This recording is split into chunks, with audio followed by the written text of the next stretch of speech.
ನಮಸ್ಕಾರ. ಭಾರತದ ಪ್ರಜಾಪ್ರಭುತ್ವವನ್ನು ನಿಜವಾಗಿಯೂ ಅರ್ಥ ಮಾಡಿಕೊಳ್ಳಬೇಕಾದರೆ ನಾವು ಕೆಲವೊಮ್ಮೆ ದೊಡ್ಡ ಚಿತ್ರಣದಿಂದ ಹೊರಬಂದು ಒಂದೇ ಒಂದು ಚುನಾವಣೆಯ ಮೇಲೆ ಗಮನ ಕೇಂದ್ರೀಕರಿಸಬೇಕು. ಬನ್ನಿ, ಇಂದು ನಾವು ಬೆಳಗಾವಿ ಗ್ರಾಮೀಣ ಕ್ಷೇತ್ರದೊಳಗೆ ಇಳಿದು ನೋಡೋಣ, ಅಲ್ಲಿ ಗೆಲುವು ಸೋಲಿನ ಹಿಂದಿನ ನಿಜವಾದ ಕಥೆ ಏನು ಅಂತ. ನೋಡಿ, ಕರ್ನಾಟಕದ ನಕ್ಷೆಯಲ್ಲಿ ಬೆಳಗಾವಿ ಗ್ರಾಮೀಣ ಕ್ಷೇತ್ರ ಇಲ್ಲಿದೆ. ಇದು ಕೇವಲ ಒಂದು ಕ್ಷೇತ್ರವಲ್ಲ, ಬದಲಾಗಿ ಇಡೀ ದೇಶದಲ್ಲಿ ಕಂಡುಬರುವ ರಾಜಕೀಯ ಮತ್ತು ಸಾಮಾಜಿಕ ವಿದ್ಯಮಾನಗಳ ಒಂದು ಸಣ್ಣ ಪ್ರತಿಬಿಂಬ. ಅಂದ್ರೆ ಇಲ್ಲಿನ ಕಥೆ ಒಂದು ರೀತಿಯಲ್ಲಿ ಇಡೀ ಭಾರತದ ಕಥೆಯೇ ಸರಿ. ಹಾಗಾದ್ರೆ ಮೂಲಭೂತ ಪ್ರಶ್ನೆ ಏನು? ಚುನಾವಣೆಗಳಲ್ಲಿ ನಿಜವಾಗಿಯೂ ಗೆಲುವು ಸೋಲು ಹೇಗೆ ನಿರ್ಧಾರವಾಗುತ್ತೆ? ಮತದಾರರು ಯಾಕೆ ಮತ್ತು ಯಾರಿಗೆ ಮತ ಹಾಕ್ತಾರೆ? ಬನ್ನಿ, ಈ ವಿಶ್ಲೇಷಣೆಯಲ್ಲಿ ನಾವು ಈ ಪ್ರಶ್ನೆಗಳಿಗೆ ಉತ್ತರ ಹುಡುಕುವ ಒಂದು ಪ್ರಯತ್ನ ಮಾಡೋಣ. ಸರಿ, ನಮ್ಮ ಈ ಶೋಧನೆಯನ್ನು ಶುರು ಮಾಡೋಣ. ಮೊಟ್ಟ ಮೊದಲನೇದಾಗಿ ಈ ಕ್ಷೇತ್ರದ ಸ್ವರೂಪವನ್ನು ಅರ್ಥ ಮಾಡಿಕೊಳ್ಳಬೇಕು. ಇಲ್ಲಿನ ಜನರ ಸಾಮಾಜಿಕ ಮತ್ತು ಆರ್ಥಿಕ ಸ್ಥಿತಿಗತಿಗಳು ಹೇಗಿವೆ? ಈ ಕ್ಷೇತ್ರದ ಒಂದು ಬಹು ಮುಖ್ಯವಾದ ಲಕ್ಷಣ ಅಂದ್ರೆ ಇಲ್ಲಿ ಸುಮಾರು 75% ಅಂದ್ರೆ ಮುಕ್ಕಾಲು ಭಾಗದಷ್ಟು ಜನ ಗ್ರಾಮೀಣ ಪ್ರದೇಶದವರು. ಇದು ಏನನ್ನ ಸೃಷ್ಟಿಸುತ್ತೆ ಅಂದ್ರೆ, ಒಂದು ಕಡೆ ಕೃಷಿ ಆಧಾರಿತ ಜೀವನ, ಇನ್ನೊಂದು ಕಡೆ ನಗರ ಪ್ರದೇಶಗಳ ಆಕಾಂಕ್ಷೆಗಳು. ಈ ಎರಡರ ನಡುವೆ ಒಂದು ಸ್ಪಷ್ಟವಾದ ವ್ಯತ್ಯಾಸ ಇದೆ. ರಾಜಕೀಯದ ಮೇಲೆ ಇದರ ಪ್ರಭಾವ ಖಂಡಿತವಾಗಿ ದೊಡ್ಡದು. ಈಗ ಇಲ್ಲಿನ ಜನಸಂಖ್ಯೆಯ ವೈವಿಧ್ಯತೆಯನ್ನು ನೋಡಿ. ಲಿಂಗಾಯತರು, ಒಬಿಸಿ, ಎಸ್ಸಿ ಎಸ್ಟಿ ಸಮುದಾಯಗಳು ಮತ್ತೆ ಅಲ್ಪಸಂಖ್ಯಾತರು ಇವರೆಲ್ಲರೂ ಸೇರಿ ಇಲ್ಲಿನ ಸಮಾಜವನ್ನು ರೂಪಿಸ್ತಾರೆ. ಸಹಜವಾಗಿಯೇ ಈ ಸಾಮಾಜಿಕ ಸಮೀಕರಣವೇ ಇಲ್ಲಿನ ರಾಜಕೀಯದ ಆಧಾರ ಸ್ತಂಭ. ಹಾಗಾದ್ರೆ ಜನರ ಮತದಾನದ ಮೇಲೆ ಯಾವ ವಿಚಾರಗಳು ಅತಿ ಹೆಚ್ಚು ಪ್ರಭಾವ ಬೀರುತ್ತವೆ? ಪ್ರಮುಖವಾಗಿ 3: ದೀರ್ಘಕಾಲದಿಂದ ಇರುವ ನೀರಿನ ಸಮಸ್ಯೆ, ಹಳ್ಳಿಗಳನ್ನು ನಗರಗಳಿಗೆ ಮತ್ತು ಮಾರುಕಟ್ಟೆಗಳಿಗೆ ಸಂಪರ್ಕಿಸುವ ಕಳಪೆ ರಸ್ತೆಗಳು, ಮತ್ತು ಮುಖ್ಯವಾಗಿ ಗ್ರಾಮೀಣ ಯುವಕರಿಗೆ ಉದ್ಯೋಗದ ಕೊರತೆ. ಇವೇ ಇಲ್ಲಿನ ಪ್ರಮುಖ ಸವಾಲುಗಳು. ಸರಿ, ಕ್ಷೇತ್ರದ ಸ್ಥಿತಿಗತಿಗಳನ್ನು ನೋಡಿದ್ವಿ.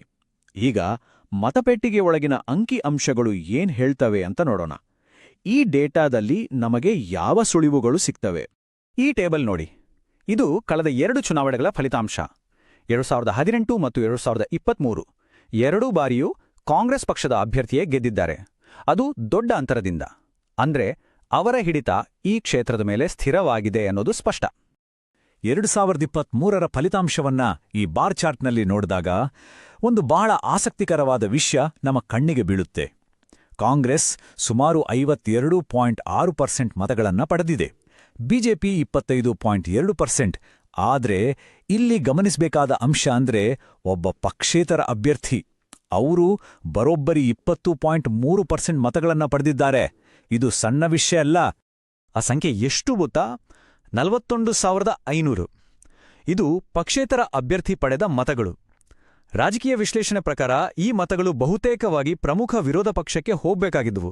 ಹಾಗಾಗಿ ಇದು ಫಲಿತಾಂಶದ ಮೇಲೆ ನೇರವಾದ ಪರಿಣಾಮ ಬೀರಿದೆ. ಹಾಗಾಗಿ ಇಲ್ಲಿನ ನಿಜವಾದ ಕಥೆ ಕೇವಲ ಯಾರು ಗೆದ್ರು ಅನ್ನೋದಲ್ಲ, ಬದಲಾಗಿ ವಿರೋಧ ಪಕ್ಷನ ಮತಗಳು ಯಾಕೆ ಹೀಗೆ ಒಡೆದುಹೋದು ಅನ್ನೋದು. ಇದನ್ನು ಸಾಮಾನ್ಯವಾಗಿ ಸ್ಪಾಯ್ಲರ್ ಎಫೆಕ್ಟ್ ಅಂತ ಕರೀತಾರೆ.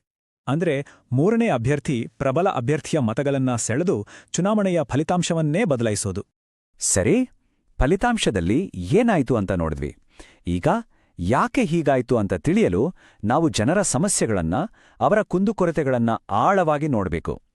ಇದೇ ಅಲ್ವಾ ಪ್ರಜಾಪ್ರಭುತ್ವದ ಮೂಲಭೂತ ಕರ್ತವ್ಯ: ಪ್ರತಿಯೊಬ್ಬ ವ್ಯಕ್ತಿಯ ಘನತೆಯನ್ನ ಗೌರವಿಸುವುದು ಮತ್ತು ತಮ್ಮ ಅಭಿಪ್ರಾಯವನ್ನ ವ್ಯಕ್ತಪಡಿಸಲು ಒಂದು ವೇದಿಕೆಯನ್ನು ನೀಡುವುದು. ನಮ್ಮ ಸಂವಿಧಾನವು ಇದೇ ಮೌಲ್ಯಗಳನ್ನು ಎತ್ತಿಹಿಡಿಯುತ್ತದೆ. ಜವಾಬ್ದಾರಿಯುತವಾಗಿ, ಮಾಹಿತಿಪೂರ್ಣವಾಗಿ ಮಾತನಾಡುವ ಹಕ್ಕು ಎಲ್ಲರಿಗೂ ಇದೆ. ಈ ಸಂಖ್ಯೆಯನ್ನ ಗಮನಿಸಿ, 61.4 ಲಕ್ಷ. ಇದು 2023ರ ಮೊದಲ 3 ತಿಂಗಳಲ್ಲಿ ಬೆಳಗಾವಿ ಜಿಲ್ಲೆಯಲ್ಲಿ ಮನರೇಗಾ ಯೋಜನೆಯಡಿ ಸೃಷ್ಟಿಯಾದ ಮಾನವ ದಿನಗಳ ಸಂಖ್ಯೆ. ಇದು ಕೇವಲ ಒಂದು ಅಂಕಿಅಂಶ ಅಲ್ಲ, ಇದು ಭೂಮಿಯಿಂದ ಬರುತ್ತಿರುವ ಒಂದು ಸಂಕಟದ ಸಂಕೇತ.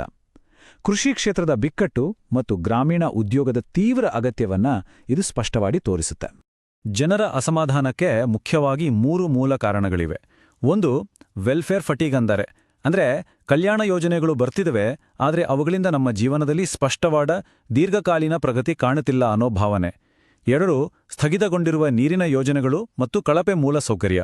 ಮತ್ತು 3, ಸ್ಥಳೀಯವಾಗಿ ಉದ್ಯಮಗಳ ಕೊರತೆಯಿಂದ ಯುವಕರಿಗೆ ಉದ್ಯೋಗ ಸಿಗದಿರುವುದು. ಆ ವೆಲ್ಫೇರ್ ಫಟೀಗ್ ಅನ್ನೋ ಭಾವನೆಯನ್ನ ಈ ಒಂದು ಪ್ರಶ್ನೆ ಬಹಳ ಪರಿಣಾಮಕಾರಿಯಾಗಿ ಹೇಳುತ್ತೆ. ಹಮಾರಾ ಕ್ಯಾ ಹುವಾ? ಅಂದ್ರೆ ನಮ್ಗೇನಾಯ್ತು? ಸರ್ಕಾರದ ಯೋಜನೆಗಳ ನಂತರವೂ ನಮ್ಮ ಬದುಕಿನಲ್ಲಿ ಏನೂ ಬದಲಾಗಿಲ್ಲ ಅಂತ ಭಾವಿಸುವ ಮತದಾರರ ಧ್ವನಿ ಇದು. ಈ ಸಮಸ್ಯೆಗಳು ಕೇವಲ ಅಂಕಿಅಂಶಗಳಲ್ಲಿಲ್ಲ, ವಾಸ್ತವದಲ್ಲಿವೆ. ಉದಾಹರಣೆಗೆ, ಹಿಂಡಲಾಗದಂತಹ ಹಳ್ಳಿಗಳಲ್ಲಿ ಇವತ್ತಿಗೂ ವಾರಕ್ಕೆ ಒಮ್ಮೆ ಮಾತ್ರ ಟ್ಯಾಂಕರ್ ಮೂಲಕ ನೀರು ಬರುತ್ತೆ. ಭೂಮಿ ಮತ್ತು ಸಂಪನ್ಮೂಲಗಳಿಗಾಗಿ ಪ್ರತಿಭಟನೆಗಳು ನಡೆಯುತ್ತಲೇ ಇರುತ್ತವೆ. ಇದು ಜನರ ದೈನಂದಿನ ಜೀವನದ ಕಠೋರ ವಾಸ್ತವ. ಸರಿ, ಜನರ ಸಮಸ್ಯೆಗಳನ್ನ ಅರ್ಥ ಮಾಡ್ಕೊಂಡ್ವಿ. ಈಗ ರಾಜಕೀಯ ಪಕ್ಷಗಳ ಪ್ರಚಾರ ಯಂತ್ರಗಳು ಈ ಸಮಸ್ಯೆಗಳಿಗೆ ಹೇಗೆ ಸ್ಪಂದಿಸ್ತವೆ? ಮತದಾರರನ್ನ ತಲುಪಲು ಅವರು ಯಾವ ತಂತ್ರಗಳನ್ನ ಬಳಸ್ತಾರೆ ನೋಡೋಣ. ಇಲ್ಲಿ ಎರಡೂ ಪ್ರಮುಖ ಪಕ್ಷಗಳ ಬಲಾಬಲವನ್ನ ಹೋಲಿಸಿ ನೋಡಬಹುದು.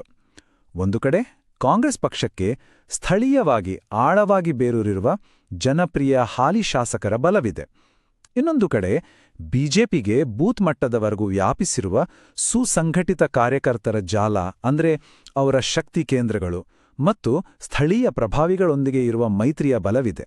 ಒಂದು ಚುನಾವಣಾ ಪ್ರಚಾರ ಹೇಗೆ ಕೆಲಸ ಮಾಡುತ್ತೆ ಅನ್ನೋದಕ್ಕೆ ಇದೊಂದು ಉತ್ತಮ ಉದಾಹರಣೆ.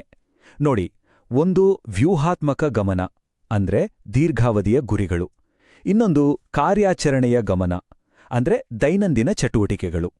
ಉದಾಹರಣೆಗೆ, ನೀರಿನ ಯೋಜನೆ ತರುವುದು ವ್ಯೂಹವಾದರೆ ಆ ವಿಷಯದ ಬಗ್ಗೆ ಸ್ಥಳೀಯವಾಗಿ ರ್ಯಾಲಿ ಮಾಡುವುದು ಕಾರ್ಯಾಚರಣೆ. ದೊಡ್ಡ ಚಿತ್ರಣ ಮತ್ತು ದೈನಂದಿನ ಕೆಲಸದ ನಡುವಿನ ಸಮತೋಲನ ಇದು. ಇವತ್ತಿನ ರಾಜಕೀಯದಲ್ಲಿ ಪ್ರಚಾರದ ಸ್ವರೂಪವೇ ಬದಲಾಗಿದೆ. ಕರ್ನಾಟಕದಲ್ಲಿ 6 ಕೋಟಿಗೂ ಹೆಚ್ಚು ಜನ ಇಂಟರ್ನೆಟ್ ಬಳಸ್ತಾರೆ. ಹಾಗಾಗಿ ಸಾಮಾಜಿಕ ಮಾಧ್ಯಮ ಮತ್ತು ಡಿಜಿಟಲ್ ವೇದಿಕೆಗಳು ಮತದಾರರನ್ನು ತಲುಪಲು ಒಂದು ಪ್ರಮುಖ ಯುದ್ಧ ರಂಗವಾಗಿವೆ. ಇದರಲ್ಲಿ ಎರಡು ಮಾತಿಲ್ಲ. ಇಲ್ಲಿವರೆಗೂ ನಾವು ಚುನಾವಣೆಯನ್ನು ವಿಶ್ಲೇಷಣೆ ಮಾಡಿದ್ದೇವೆ. ಈಗ ಈ ತಿಳುವಳಿಕೆಯನ್ನು, ಈ ಡೇಟಾವನ್ನು ಉತ್ತಮ ಆಡಳಿತಕ್ಕಾಗಿ ಹೇಗೆ ಬಳಸಿಕೊಳ್ಳಬಹುದು ಅದಕ್ಕೊಂದು ನೀಲನಕ್ಷೆ ನೋಡೋಣ. ಏಕೆಂದರೆ ಜನರ ಡೇಟಾವನ್ನು ಬಳಸುವಾಗ ಅವರ ಖಾಸಗಿತನ ಮತ್ತು ಒಪ್ಪಿಗೆಗೆ ನಾವು ಅತ್ಯಂತ ಹೆಚ್ಚಿನ ಗೌರವವನ್ನು ನೀಡಬೇಕು. ಭಾರತದ ಹೊಸ ಡಿಜಿಟಲ್ ವೈಯಕ್ತಿಕ ಡೇಟಾ ಸಂರಕ್ಷಣಾ ಕಾಯ್ದೆ ಚೌಕಟ್ಟಿನಲ್ಲೂ ಇದೇ ಹೇಳಲಾಗಿದೆ. ಜನರ ನಂಬಿಕೆಯನ್ನು ಉಳಿಸಿಕೊಂಡು ಅವರ ಮಾಹಿತಿಯನ್ನು ಅವರ ಏಳಿಗೆಗಾಡಿಯೇ ಬಳಸುವುದು ಬಹಳ ಮುಖ್ಯ. ಈ ವಿಶ್ಲೇಷಣೆಯಿಂದ ಹೊರಬಂದಿರುವ ಕಾರ್ಯಸಾಧ್ಯವಾದ 3 ಪ್ರಮುಖ ಯೋಜನೆಗಳು ಇಲ್ಲಿವೆ. 1. ಬೆಳಗಾವಿ ಹುಕ್ಕೇರಿ ಸಂಪರ್ಕ ರಸ್ತೆಯನ್ನು ಮೇಲ್ದರ್ಜೆಗೇರಿಸುವುದು. ಇದರಿಂದ 30 ಹಳ್ಳಿಗಳಿಗೆ ಅನುಕೂಲ ಆಗುತ್ತೆ. 2. ಜಿಲ್ಲಾ ನೀರಿನ ಜಾಲ ನಿರ್ಮಾಣ. ಇದರಿಂದ ಸುಮಾರು 40,000 ಮನೆಗಳಿಗೆ 24/7ನಲ್ಲಿ ನೀರು ಸಿಗುತ್ತೆ. ಮತ್ತು 3. ಸ್ಕಿಲ್ ಮತ್ತು ಐಟಿ ಪಾರ್ಕ್ ಅನ್ನು ಪುನಶ್ಚೇತನಗೊಳಿಸುವುದು. ಇದರಿಂದ ಸ್ಥಳೀಯ ಯುವಕರಿಗೆ ವರ್ಷಕ್ಕೆ 3,000ಕ್ಕೂ ಹೆಚ್ಚು ಉದ್ಯೋಗ ಸೃಷ್ಟಿಯಾಗುತ್ತೆ. ಇಲ್ಲಿ ನಾವು ಗಮನಿಸಬೇಕಾದ ಮುಖ್ಯ ವಿಷಯ ಅಂದ್ರೆ, ಇವು ಕೇವಲ ಚುನಾವಣಾ ಭರವಸೆಗಳಲ್ಲ. ಇವು ಜನರ ಸಮಸ್ಯೆಗಳ ಆಳವಾದ ವಿಶ್ಲೇಷಣೆ ಮತ್ತು ಡೇಟಾದ ಮೇಲೆ ಆಧಾರಿತವಾಗಿವೆ. ಅಂದ್ರೆ ಇದು ಜನರ ನಿಜವಾದ ಅಗತ್ಯಗಳಿಗೆ ಸ್ಪಂದಿಸುವ ಒಂದು ಡೇಟಾ ಚಾಲಿತ ವಿಧಾನ. ಹಾಗಾದ್ರೆ ಕೊನೆಯದಾಗಿ ಒಂದು ಪ್ರಶ್ನೆ. ರಾಜಕೀಯ ಪಕ್ಷಗಳು ನೀಡುವ ಭರವಸೆಗಳು ಮತ್ತು ಜನರ ಜೀವನದಲ್ಲಿ ಆಗ್ಬೇಕಾದ ನಿಜವಾದ ಪ್ರಗತಿ, ಈ ಎರಡರ ನಡುವಿನ ದೊಡ್ಡ ಅಂತರವನ್ನು ತುಂಬಲು ಡೇಟಾ ಮತ್ತು ವಿಶ್ಲೇಷಣೆ ಒಂದು ಸೇತುವೆಯಾಗಿ ಕೆಲಸ ಮಾಡಬಲ್ಲುದೇ?